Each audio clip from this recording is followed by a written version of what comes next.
Chers amis, voyez-vous que, tout comme moi, que l'étau est en train de se resserrer derrière Joseph Kabila.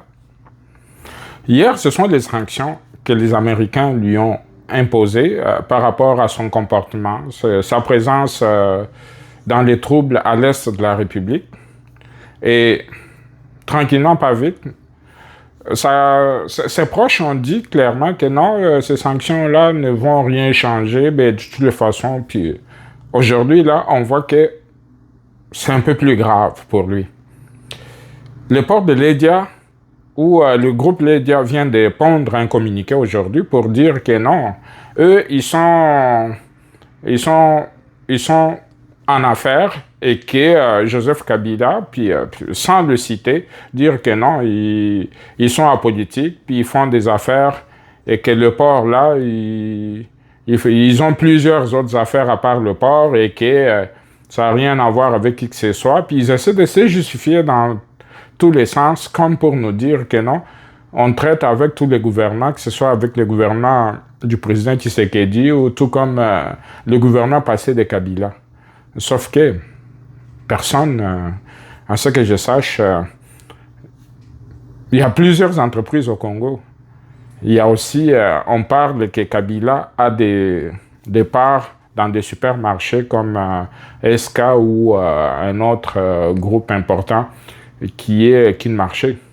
Mais ces deux entreprises-là, à date, n'ont pas fait de sortie officielle pour venir nous dire que non, non, nous, on n'a rien à voir avec le président Kabila, puis ceci, c'est là.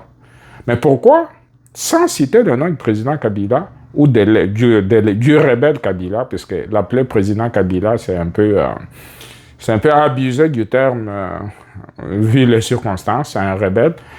Donc, comment se fait-il que tous les autres ou aucun autre groupe ne s'est présenté si c'est réellement un groupe privé, une entreprise du groupe Ledia, ce port-là?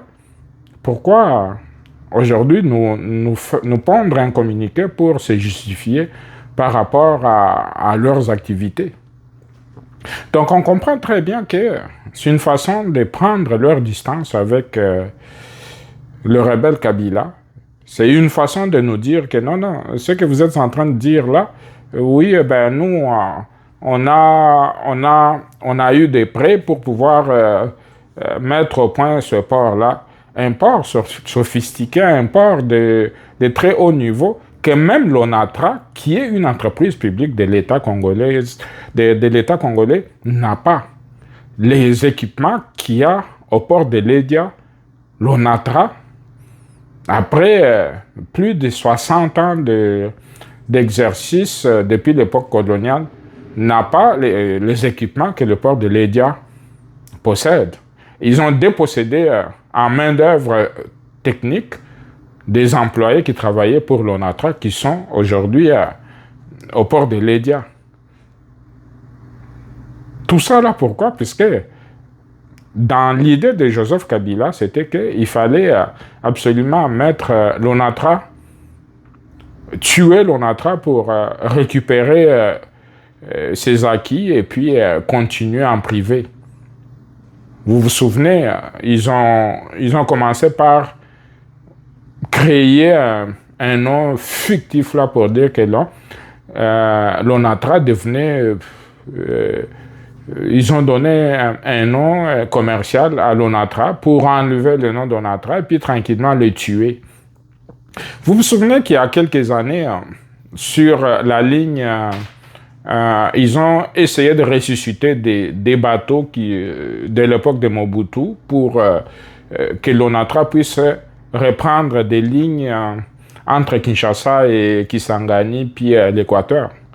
Où ça s'est terminé cette histoire-là? C'était juste du détournement qu'ils ont fait, puis après quelques mois, puis on n'en a plus entendu parler, de la même façon qu'ils ont fait avec Congo Airways, où ils ont créé un moribond avec deux vieux avions, soi-disant achetés par Matata Pogno, puis le premier avion, à peine qu'il avait atterri à Kinshasa, puis a décollé pour Kisangani, puis il n'est jamais revenu. Vous vous souvenez, là, ça s'appelait, c'est Anouarité, quelque chose comme ça.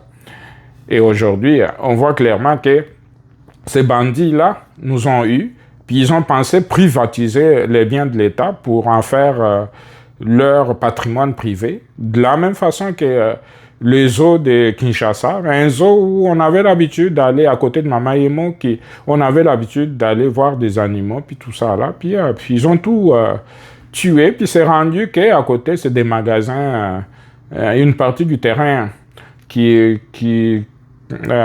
fait dos à l'avenue Kassavubu, puis c'est devenu ça a été cédé, puis c'est des magasins des Libanais, puis tout ça.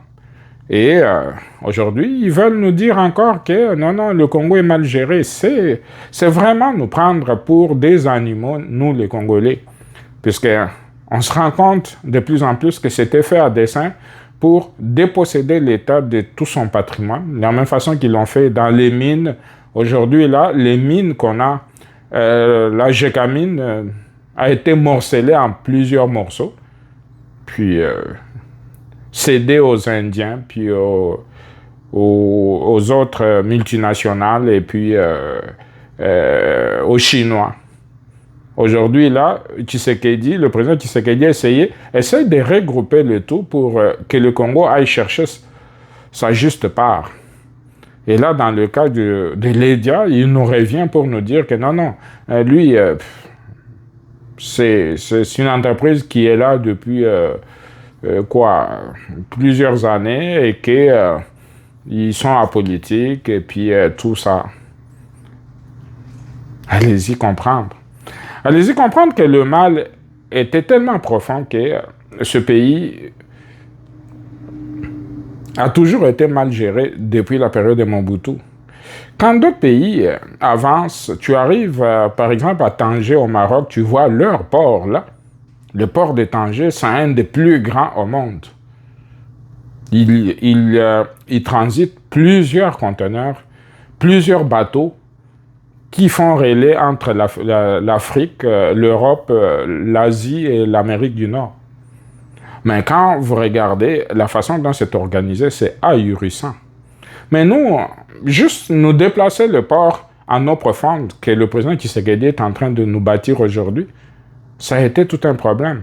Et tout ça, là, pourquoi? Puisque eux, ils viennent de créer leur propre port, le port que l'Édia défend aujourd'hui, là. Quand ils ont créé ce port, c'est pour ne pas avoir affaire avec cette idée d'un port en eau profonde à Banana. Pourquoi l'Édia et son groupe ne se sont pas intéressés à aller faire ce port en eau profonde de Banana et qu'ils ont préféré tuer le port d'Onatra puis créer de la concurrence avec l'Onatra. Au jour d'aujourd'hui, là, si tu arrives avec ton conteneur dans le port de l'Onatra, écoutez, là, les engins sont tout le temps en panne pour pouvoir débarquer le conteneur ou aller rechercher ton conteneur pour le positionner sur un camion. C'est un parcours de combattants. Mais quand tu vas au port de l'Édia, là, tout est organisé avec l'équipement de pointe. Pourquoi ils n'ont pas cherché à nous organiser le port de Banana que le président Tshisekedi est en train de mettre sur pied maintenant? Tout ça là, pourquoi? Puisque tout le monde a vu son intérêt. Et l'intérêt du peuple congolais, ce n'est pas ce qui comptait pour le président Kabila. Le port en eau profonde, pourtant vital. Combien de millions chaque année les Congolais doivent payer au port du Congo-Brazzaville à Pointe-Noire pour le transit de nos conteneurs destinés à la République démocratique du Congo? Par année, vous savez combien de millions nous autres entrepreneurs qui devons faire venir des conteneurs de l'Occident pour de la marchandise pour destiner à Kinshasa, combien ont payé? Et combien de temps, des fois, là, un conteneur a déjà quitté l'Occident, on vous localise déjà le conteneur, que non, votre conteneur est rendu déjà à Pointe-Noire et dans quelques jours, il devait être à Kinshasa, puis que des gens ont quitté l'Europe, ont quitté l'Amérique pour aller dédouaner un conteneur, puis rendu sur place à Kinshasa, puis rendu sur place à Matadi. Ils ont attendu 1 mois, 3 semaines, moi, ça m'est arrivé plus d'une fois que je me déplace, que j'arrive jusqu'à Matadi pour attendre le dédouanement d'un conteneur qu'on m'avait pourtant signalé, arrivé à Kinshasa dans les 48 heures, et j'arrive à Kinshasa, le conteneur est resté à Matadi, à Pointe-Noire, pendant 3 semaines, et pendant ce temps-là, j'ai dû rebrousser chemin pour revenir à Kinshasa, pour repartir encore sur Matadi, quand le conteneur était prêt, 3 semaines après. Et une fois même, j'ai dû même retourner en Amérique, puisque le conteneur n'arrivait pas à quitter Pointe-Noire pour Kinshasa, puisqu'ils nous ont dit non, il y a un encombrement là-bas, puis on fait évacuer des conteneurs au fur et à mesure et qu'il fallait attendre. J'ai dû même retourner au Canada, payer tout ça là, puis pour rien.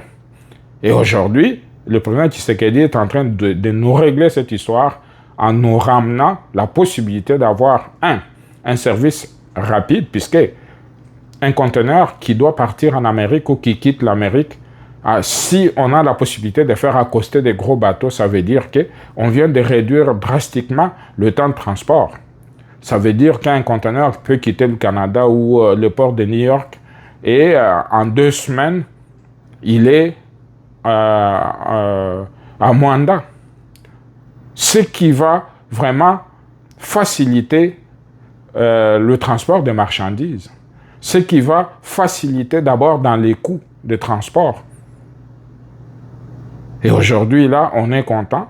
Pendant que les médias, là, pour eux, là, ils se croisaient les doigts, puis ils priaient pour que la situation reste telle qu'elle, pour qu'eux puissent continuer à empocher des gros frais, puisque, vous savez, vous-même, là, moi, je veux vous choquer, là. Un conteneur va quitter le Canada pour Matadi, puis on va payer 6-7 000 $ de transport. Et le conteneur arrive au port de Matadi, juste la manutention au port. On va payer 2 000 $, juste la manutention au port.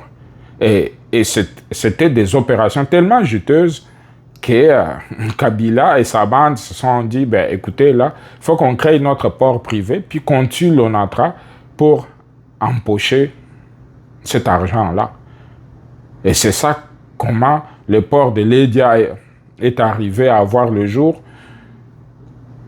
Lédia, c'était un prête-nom.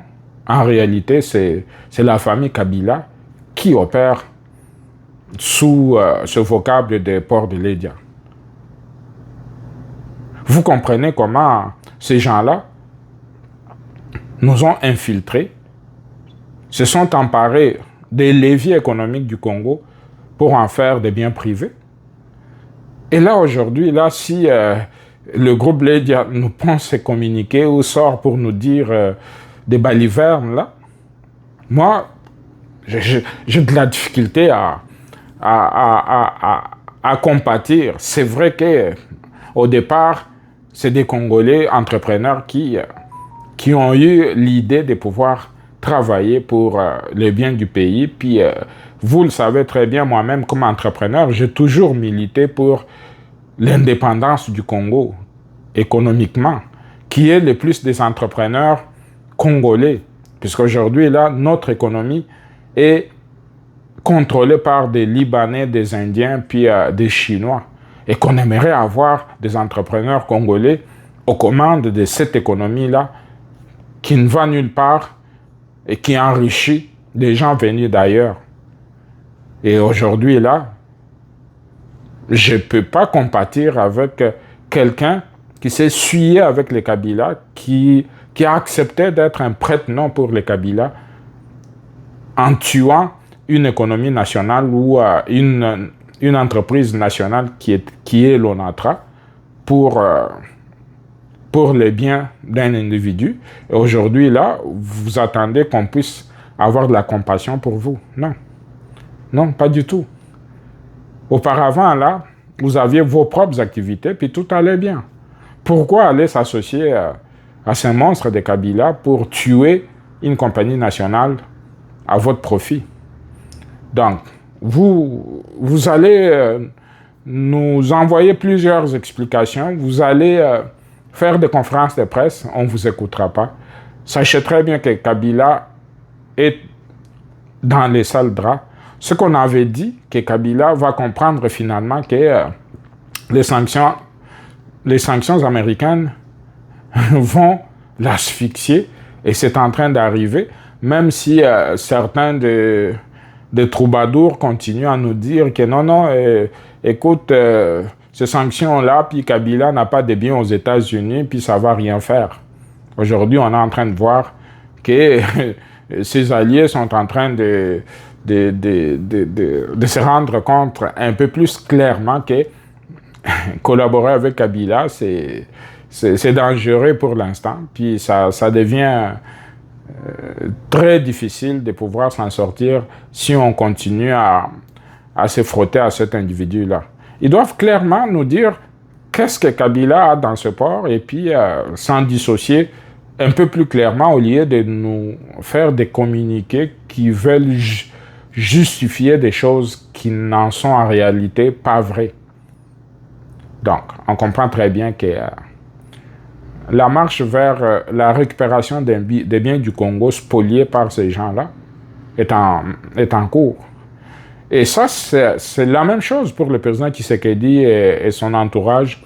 Dites-vous que ceux qui pensent qu'ils vont spolier des biens du Congo ou qui vont s'en accaparer, il va arriver un jour où ça va les rattraper. Donc, c'est une leçon pour tous les Congolais qu'on ne peut pas se moquer de l'État indéfiniment.